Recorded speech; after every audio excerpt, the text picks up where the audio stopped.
I mean, while the stats showed it, you guys maybe not happy with the overall performance Saturday night. Well, our consistency wasn't there. We had lulls in the game. We were up and down, and just a matter of staying more consistent, and that's what we demand all the time.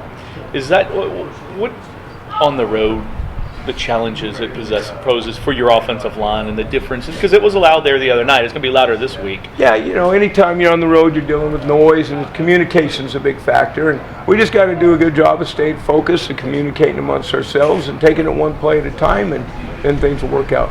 You ever coach an offensive line that's averaging 8 yards a carry through 4 weeks? I don't know. I don't. Well, how rare is that? I guess it's pretty good, but I didn't even know we were averaging that, to be honest with you. We just go out and focus on the next opponent and getting better, but we just got to keep it going. Do they continue to take a step each week, your line? Do you feel like, because they still are so young?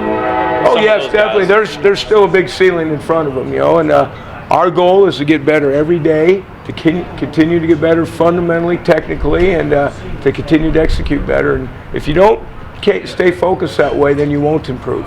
Their size on the defensive line is fairly rare. What kind of a problem does that pose? Well, they're big. They play with good pad level. They're very strong. They're very physical up front. So we're going to have to play with great technique and great pad level as well. That's how you combat good size and strength, is with pad level and doing better technique yourself. Are they similar to the ones on your defense?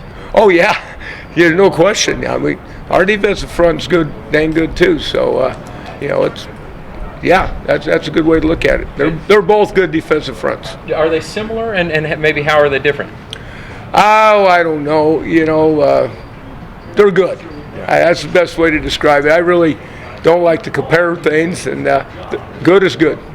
Coach, you've been using the multiple tight ends again, kind of like you were last year, but it seems like short down this year you guys have been pretty good. I think the 4th and 1 the other night. I think you had a 3rd and 1 as well. Yeah. When you put 3 of those guys in with your line, how confident are you that you're going to get that yard? We feel very good. The multiple tight end sets, what it does, it creates more blocking surfaces. It makes that line of scrimmage longer, and there's more surfaces, more gaps for the defense to cover, and it's a real good way to shore things up. And it's good to have those multiple tight ends. Is Lamar Atkins maybe a guy that people forget about when we talk about the improvement of the line, of having him back there some of those plays as well? No doubt. It's great to have a bona fide fullback. Lamar was our fullback 2 years ago and did a great job, and then he played defense last year, and having him back there and having a bona fide fullback has really been a plus for us. You guys have only allowed 3 sacks this year. How impressive is that? Oh, I didn't even know that statistics. I'm bringing it to you. Yeah. Well, that's great. We just got to keep it going. We just got to focus on the next one. And most important thing I always talk about our guys is don't get the quarterback hit. Not only do we don't let them get sacked, but don't let them get hit. Protect them, and our guys are taking pride in that. Was that tougher with a quarterback like Lamar, who can run around and create and extend, stuff like that? I don't think so. Sometimes it helps you having an active quarterback. He can help you out of bad situations too. What do you remember about Death Valley, the visit 2 years ago, and about the atmosphere? Oh, it was a great atmosphere. It's college football. It's the way it should be. There's a great crowd. Very passionate fans, and it was a very exciting game. And unfortunately, we came up short at the end of it. Clemson and Florida State have been at the top of the league the last couple of years. Was it a talking point in the preseason about trying to knock one of them off as a goal? We talked to our kids, if you're going to compete to win a championship in this conference, Florida State won the national title 3 years ago, and Clemson played for it last year. So obviously that's the upper echelon of your league, and if you're going to be a champion, you got to beat a champion. All right. Yeah. Thanks, Coach. We just try to do what we normally do. We don't try to do anything different. It is a good atmosphere for the fans and things like that, but as far as our preparation, it's nothing different. We kind of try to, stay in the stadium and just do what we do. Reggie, it's almost easier being on the road, do you think? It is sometimes, just because it's only us, and our fans, our great fan base. So each time we get to play, we just take advantage of the opportunity and try to go out there and have some fun. What do you remember about Death Valley? It's loud, and we have a lot of guys that were able to go there 2 years ago. So we'll be prepared for it, and we're excited for the opportunity. Coming into the season, how much do the coaches talk about beating Florida State or Clemson at the top of that league? It's always a goal of ours going into each season, and we've already accomplished one of those, and now This upcoming week, we're just working hard on the practice field, trying to take care of business. And then when Saturday presents itself, we're going to go out there and have some fun. What do you think makes their defense so effective?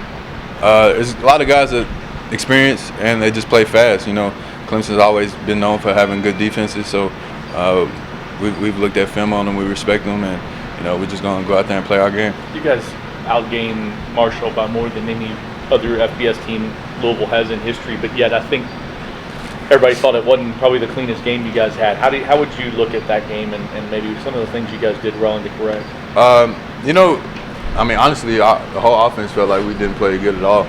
But looking at the statistics and stuff, you could tell that we still had a pretty decent game. But for us being the competitors, we just always want to walk off the field feeling like we did the best we could. And this previous game just wasn't one of those games. So coming out of this practice, we wanted to focus on the small things and take care of that. We've seen Lamar since he got here. How's he handling all the hype and the attention? Is anything get to him at all? Nah, he's the same guy from the first time he walked in. Joking around, laughing and stuff like that. And then when he's on the field, it's all about business. So, I can say I'm really proud of him, the way he's handling all the, publicity and stuff. And he's a good face for the program. Is he as hard on himself as he appears to be when he tells us it's a D or an F? Oh yeah, definitely. Not only is he hard on himself, but he's hard on the whole team and the offense. If guys not doing their part on the practice field, he's going to step up and say something. So, he pushes everybody. I know you're running routes while the pass protection, but the offensive line seems as if they've really improved by leaps and bounds. How much does that help when you've got more time to go through your routes? It helps a lot. I think that just comes from guys knowing what they're supposed to do. This is a complicated offense, so it takes a while to get used to it, and the amount of reps you have to take to finally know what you're doing. But not only the offensive line, but everybody. The more reps we get, the better off we're going to be. What would it mean to the program to get a win down in? It means a lot. It's just one more game on the schedule that we've come away with a victory. So, that's our goal each and every week, to come out and win first and foremost, and just have a good performance. So, it'll mean a lot for the school and the program, and we're going to do our best to make that happen. How much depth did you guys show against Marshall? So many different guys made so many different plays in the receiving corps. It's just every day for us. We practice it like that. So when the game comes and you see a lot of guys making plays and catching balls, it's nothing new to us. So that's something that we practice every day. You guys, it's one thing to talk about it and to do it, but to go out and do it in games, how much have you really improved? As far as this year? Or this year. I feel like we've grown a lot, just as far as communication technique, just all around. As far as playing together, everything improved.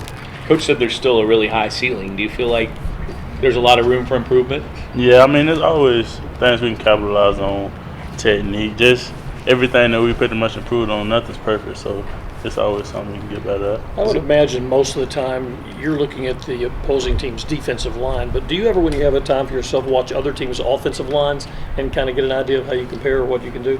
Not exactly right now during the season. They keep us pretty busy and just studying as far as who we playing against and ourselves, as far as what we got to get better. Be pretty busy. How difficult is it?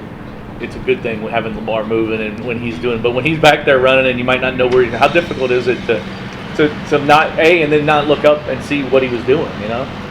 It's not. Well, now it's not that hard. You just get used to it after a while. When he first, just last year, switching quarterbacks and having them come in at different times, it was pretty challenging then. But now you get a feel for it. We've been together. He's been a starting quarterback for all springs, all counts. So you grow on. You grow with it. How much the run game is a mindset for you guys? It is, and just buying in, believing in what coach is teaching us, technique-wise, and just everything, schemes and stuff. You buy in and just do what the coaches tell us to. It's pretty easy. What would a win over Clemson mean to the program? It mean a lot. That's the next step to our goal, winning the national championship and getting out. We know we have to beat them to get there, so that's our goal.